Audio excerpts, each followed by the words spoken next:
My guests today are three experienced reflexologists, and I've got to say I'm a bit scared because I'm outnumbered. I don't think I've spoken to three people in one interview before, so I hope I can keep some kind of order. Yeah, but we're all lovely and cuddly. But quite scary too. I'm sure you are. Well, just to prove that, why don't you guys introduce yourselves? Okay. Well, my name's Tracy Smith, and I've been working with the Association for Reflexologists for, I don't know, something like 16 years. And I've been a reflexologist for 22 years. And before that, I was a scientist. All right, okay, very good. I'm Sally Earlham, and I'm Head of Training and Education at the Association of Reflexologists, and I've been there for about 9 years now. I've been a reflexologist for 20 years and was a nurse before that. Fantastic. All right, we're up to 42 years of experience so far. Oh, we're going to increase. Good.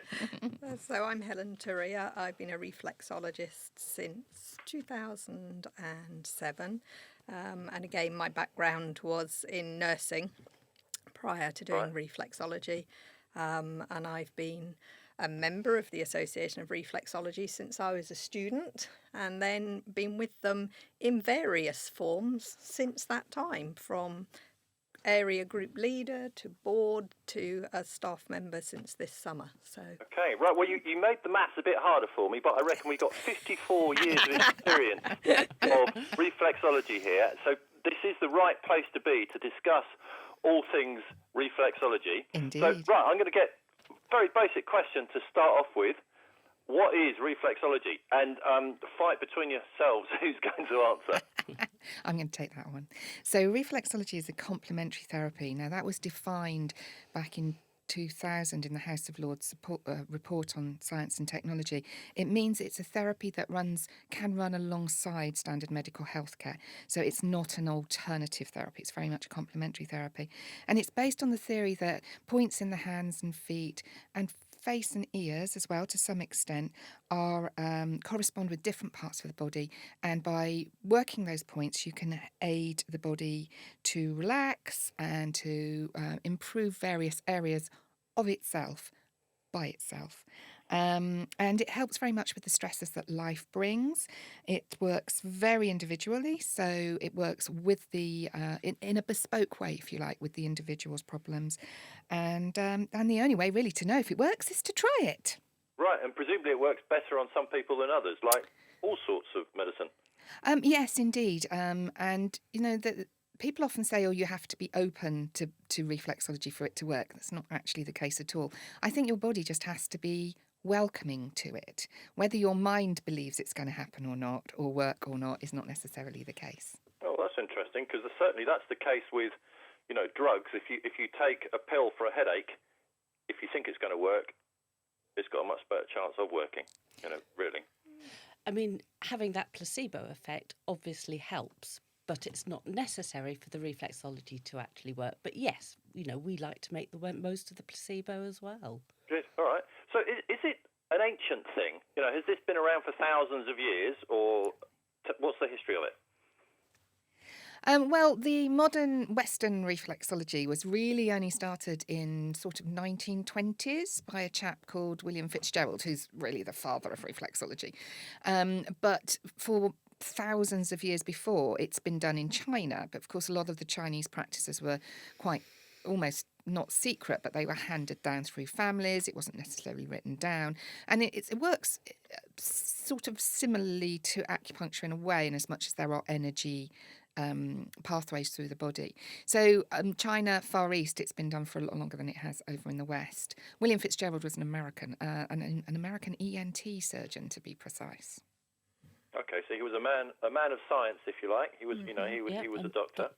Yeah, absolutely. Yeah. And is it very popular? Do many people try it? How many reflexologists are there? Am I talking to half of them in the UK right now, or what's the deal? You absolutely no. As a membership organisation, we have just over 5,000 members, but there are reflexologists. You don't need to be trained to be called to call yourself a reflexologist. So there are lots of other people out there who call themselves reflexologists who are not necessarily as well trained as our members.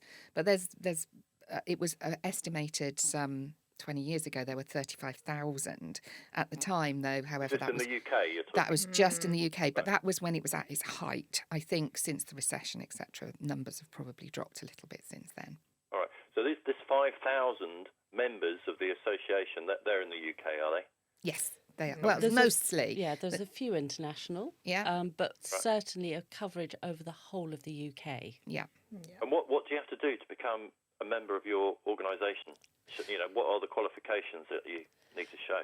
And I think this is actually really important. We now have a regulated qualification which sits under Ofqual, and the training is about 9 months. It includes 100 treatments while you're training.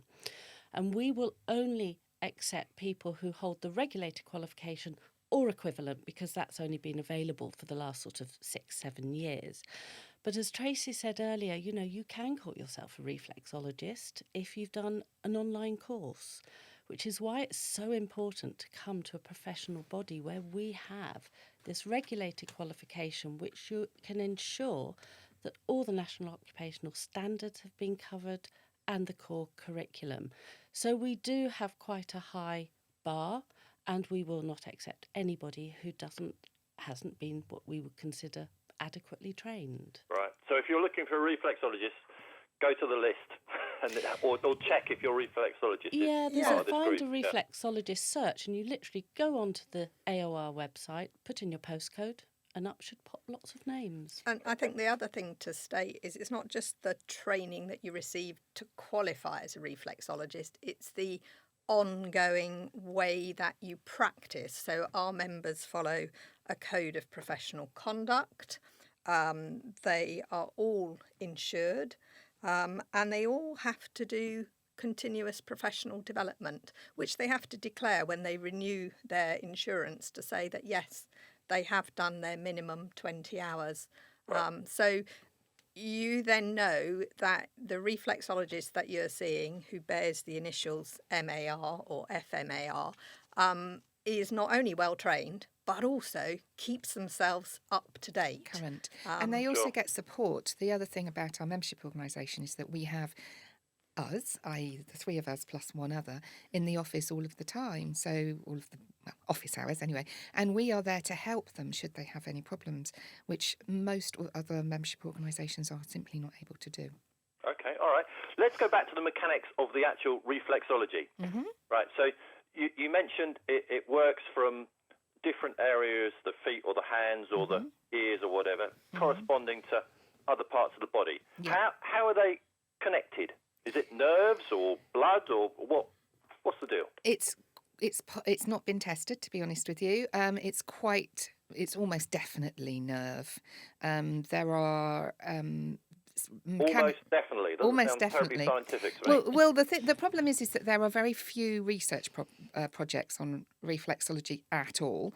There was one that was carried out in Japan, two in fact that were carried out in Japan, that showed that if they worked the reflex point in the foot, it lit up parts of the brain in terms of blood flow. So there was definitely something happening. They used an MRI scanner, and you can't get much more scientific than that. Right. However, tiny little studies. So it's assumed it's neural. There are mechanoreceptors in the plantar foot, so the sole of the foot and the palm of the hands. And these mechanoreceptors are all about discriminative touch, and they are sending neural stimuli straight up to the brain all of the time. There's also other receptors in the other types of skin, which is called glabrous skin, and that is definitely sending neural stimuli about other things, about social contact, and about other positive things about touch. So reflexology kind of takes in both of those. So the assumption is it's neural, but we don't know for sure. Okay. Is there actually any research work that's been done, peer-reviewed research that's published that people can look at? Oh, sure. There are lots of small individual studies that are peer review published. If you can go onto PubMed and you can put reflexology into PubMed, and it comes up unfortunately mixed with a load of other complementary therapies, but there are studies out there. Yeah, I mean, there's studies to show, there was one small study that was carried out that showed reflexology was equally as good as, in fact, better than ibuprofen for period pain. So, there are specific studies out there, and we do try to get our members to understand that that's out there so that they can talk about them. Right. But is there an ongoing sort of body of research that's happening now currently? There are. I mean, research is mainly carried out in universities and hospitals and the like. We've recently been doing a data collection of our own members to see how their clients react when they've got migraines. And although it was a very tiny little data collection, it was a very positive result, which we're in the process of getting published. So there is ongoing research out there. Yeah. Right. Okay. So. Well, this might be a bit of an unfair question, but I'll ask it anyway, considering I've got 54 years of experience I'm chatting to. Does you think reflexology work with the symptoms or the root cause of problems? You could almost argue that the root cause could be causing the symptoms. We certainly say we don't treat conditions. So what we are there to do is actually work with the symptoms, aid well-being. We do have some studies which show that you get a relaxation of the blood vessels, so you get improved blood flow.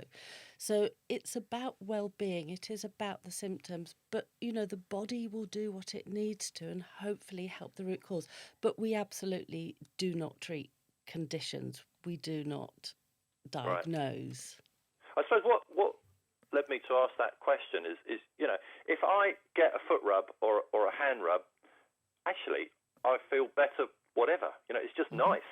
Mm-hmm. And if I feel, if I've got a headache or something, a foot rub, just because it's nice and I become relaxed and I feel a bit happier, it improves my mood, there's a pretty good chance of my headache getting better. Never underestimate the power of relaxation as a positive thing on your health. When you're stressed, you release a lot of cortisol and a lot of stress hormones. When you're relaxed, you release a lot of hormones that are relaxing and beneficial to your well-being. So if having something which helps reduce your stress, such as reflexology, it can only be a positive thing. And interestingly, I came to reflexology because I was diagnosed with a medical condition which is exacerbated by stress. And my consultant at the time suggested to me that I should look at ways to manage my stress, because my symptoms were very bad at that time because I was in a very stressful situation. And he suggested that I try massage. Massage didn't appeal to me, so I did a bit of research and found that actually reflexology worked on the feet. That felt more acceptable to me as an individual who didn't particularly like being touched. It's like, well, they're down by my feet, so that, felt more acceptable to me. And, it proved that it did actually, for me, significantly reduce my symptoms. It made my life much, much better because my symptoms were lower, my relaxation was better, and I did. You're absolutely right. I felt better. Simple as that. I suppose one thing's for sure, it can't do any harm. No, and I think the other thing is a foot rub compared to reflexology. With reflexology, we're working very specifically, and if even you, as a client, when we do one of our little pressure points, it will be fine. The next one will feel quite ouchy to you. And that is an area that is out of balance. So yes, a foot rub absolutely makes you feel great, but there's something very specific about reflexology, which the client feels as well as us. So it's not something that we're making up. Sure. And there have been a few studies where they've looked at a comparator of foot massage, and reflexology has had, in some cases, not in every case, a significant effect over and above the effect of foot massage. All right. But foot massage is 50% of what we, no, not 50%, but some percentage of what we do, for sure. Because I will want to put some links to some of these studies on my blog. Well, I think we're going a little bit short of time. Oh, sorry. So just quickly, if people want to try reflexology and find one, just tell me how they can do that. The best thing to do is to go onto our website, which is www.aor.org.uk, and visit our Find a Reflexologist search. You can just pop your postcode in and it will bring up a list of local people who are well trained, insured and doing continuing professional development. They're all our members.